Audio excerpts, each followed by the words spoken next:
સારા વિના છે સારા તમંડો ખાવા જે કેમ કરે સાવજો તોફાન નીકળતો છે જીવો ની ઓલા નીચે છો સાવી ગયા છે મારા ભાઈ ચડ્યો જો અમે અત્યારે બસમાં બેસી ગયા છે મારા દીકરો. Hello family, good morning. Sitaram, કેમ છો? મજામાં? સ્વાગત છે તમારું બધાનું નવા વ્લોગમાં. તો અત્યારમાં આપણે અડધું કામ પતાવ્યું છે, અડધું કામ બાકી છે અને નાસ્તો બનાવ્યો છે. અને નાસ્તા બનાવ્યા છે બટેટા પૌવા. અમારો કશ્યપભાઈ ધાર્મિકભાઈ તૈયાર થઈ જાય એટલે હાલો આપી દઈ. ત્યાં અમારા કપૂભાઈ બે ગયા તૈયાર થઈને જો. અને ગાડલું ને હજી ખાલી મૂકવાનું બાકી છે, બાકી બધું ઝાપડ ઝૂપડ થઈ ગયું. તો હાલો બધાને નાસ્તો આપી દઈએ. કશ્યપભાઈ ધાર્મિકભાઈ બેસી ગયા છે નાસ્તો કરવા. સીતારામ. કશ્યપભાઈ સીતારામ તો કયો કે બહુ ભૂખ લાગી છે. હા, કશ્યપભાઈને ને ધાર્મિકભાઈને બટેટા પૌવા ખાવા છે, બેસી ગયા છે લઈ.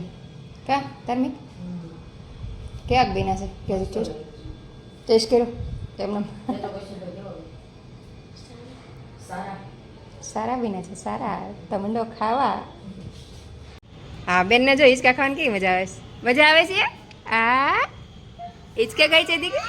હા જો યા કરે તું એ હાલડા ગાયો. અને હવે આ જો ભૂખડ બેઠો બેઠો ખાઈ જો એકલો એકલો. જમવાના ટાઈમે ખામાં ઓલાને બહુ ના પાડી. ચાલ મૂકી દે. કશ્યપભાઈ મજા આવે છે ને?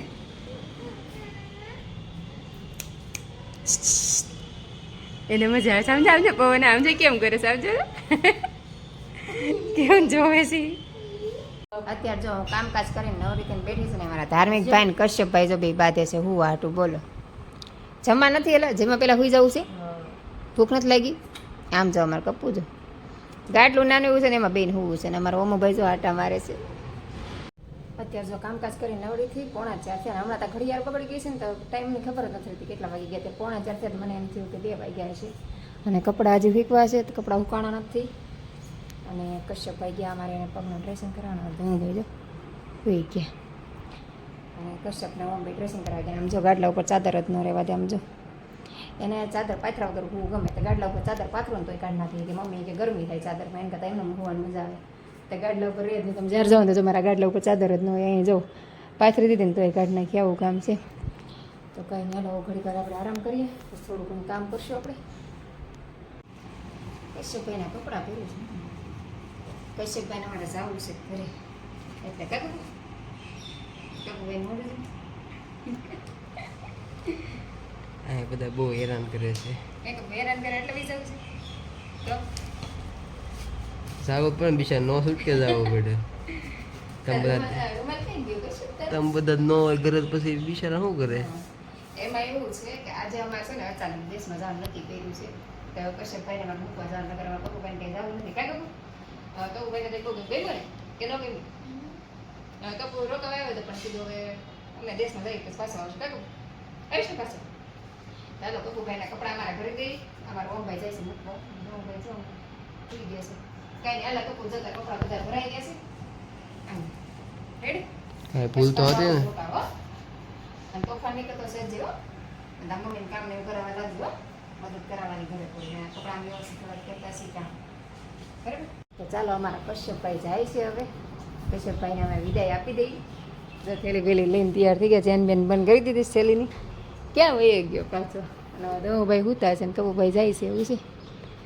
દમુભાઈ થાકી ગયા છે. પગ દુખે છે ને તે આરામ કરે છે. પગ જો ઉપર રાખીને ધુવે છે એવું ને પગ દુખે છે ને એટલે ઉપર પગ રાખે ને તો એને સારું રહેશે એટલે. અને અમારા ઓમુભાઈ જો મૂકવા જાય છે. માસ્ક પાસ પહેરીને તૈયાર થઈ ગયો. કા ચાલો અમારા કશ્યપભાઈ જો ઓમભાઈ મૂકવા જાય છે. આવજે કપુ. હો સીતારામ. હવે પાસે ક્યારે આવીશ? અમારી પછી તરત તું હેરાન કરતો ન આવે. કા કપુ કહી દે તો મારે એ તમે હેરાન કરશો તો નહીં આવ્યું. કા ઓમભાઈ બહુ હેરાન કરે ને કપુ કે તે તું જ મારતો કાપ કપુ અમારે ને ભાઈ. સારું આવજે કપુ. સીતારામ. ચાલો અમારા કપુભાઈ ગયા અને હું હવે કપડાને મૂકેલ નાખું. અને અમારે જવાનું છે દેશમાં. અચાનક દેશમાં જવાનું નક્કી કર્યું છે. તો હજી કપડાને બપડાને બધું ભરવાનું બાકી છે. તો હાલો બધી તૈયારી કરી લે ને એવું બધું ઉતારશે. હાલો અમારા ધાર્મિકભાઈ ઉતારશે. કશ્યપભાઈ ગયા, ઓમભાઈ મૂકવા ગયા છે.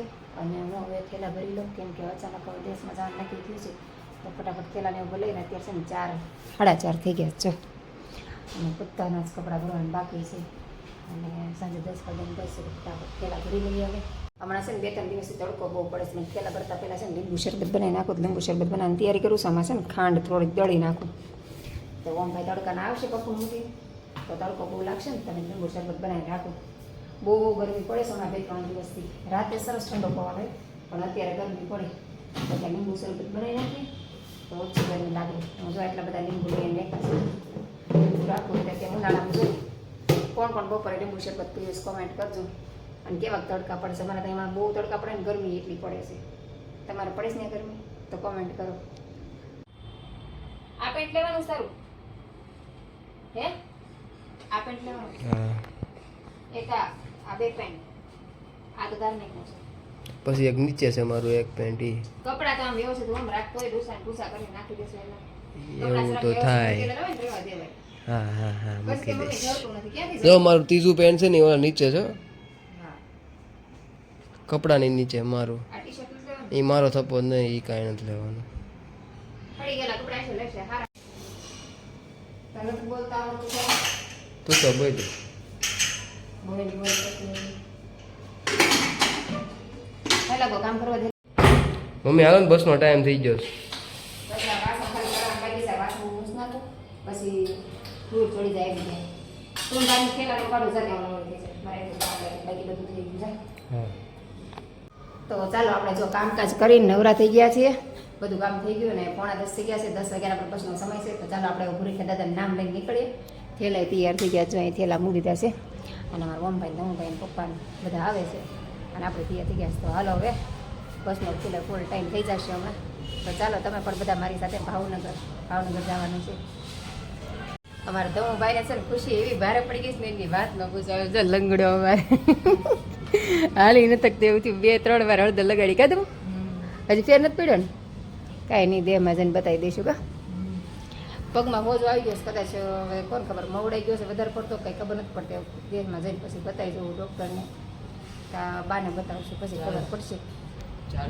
ને મારા ઓમભાઈને હા હાલો હવે યાર નીકળો. જો અત્યારે બસની વાટે ઊભા છે. થેલા એમ કીધા ને એમાં ધમુભાઈ થાકી ગયા હાલીને બે ગયા અહીંયા અને બસું છે ને ઓલી કોર લાઈન લાગી ગઈ છે. તો જો વાટે ઊભા છે ને મારા ઓમભાઈ આમથી આમ માટા મારે છે. કેટલું હાલીને આવ્યા એક્સપ્રેસ ઘર પાસે આવતી હતી ને બસ ત્યાં આગળ આવતી અમારી હાલીને આવ્યા. અને એમાં એવું છે ઓલી કોર છે ને ટ્રાફિક બહુ છે બસોને જો ને ત્યાં બાજુ ઠેઠ ભાઈ આવ્યા હાલીને. બસ આવી ગયા છે મારા ધમુભાઈ ચડી ગયો. જો અમે અત્યારે બસમાં બેસી ગયા છે મારા દીકરા ત્રણેય ને મારા ધમુભાઈ જો મસ્ત બેસી ગયા છે. હવે તો પગે નહીં દુખે કા દુખે પગ.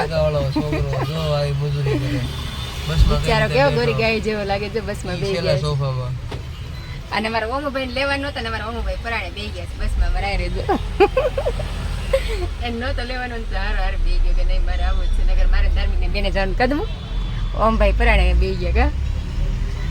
સારું ચાલો ત્યારે હવે આપણે આજનો બ્લોગ આપણે પૂરો કરશું. તો તમને અમારા બ્લોગ ગમતા હોય તો લાઈક શેર ને સબસ્ક્રાઈબ કરી દેજો. તો કાલે ફરીથી મળશું નવા બ્લોગ સાથે. ત્યાં સુધી બધાને ગુડ નાઇટ. Bye bye.